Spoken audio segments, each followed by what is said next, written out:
katsina eden dumaalang nuju pa nagruin sermi asi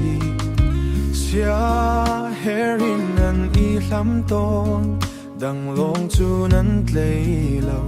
zaitin tia pum khatin sermi an si sam shin si lanak chu thua chua pe in federlo ani dot nak chu thukin sham thak ter ko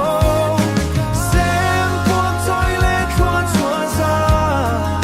na chung khar si nak chu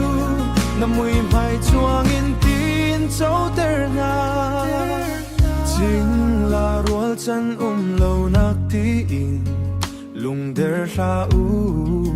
adam le i vai zong rua chanan nge lo boy pa ku ta kan i chan na amani an kom na zum tlak si nak chu i mai thla ko u sam shin si na nak chu thua chua pe in federlo ani dot nak chu thukin sham thak ter ko sem po toilet thua chua za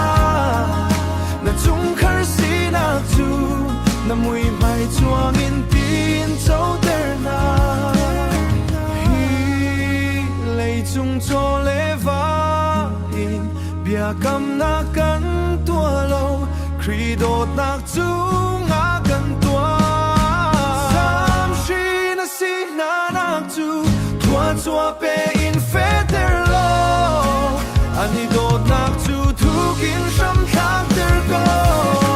sem po toilet thua chua za na chung khar si nak chu na mui mai chuang in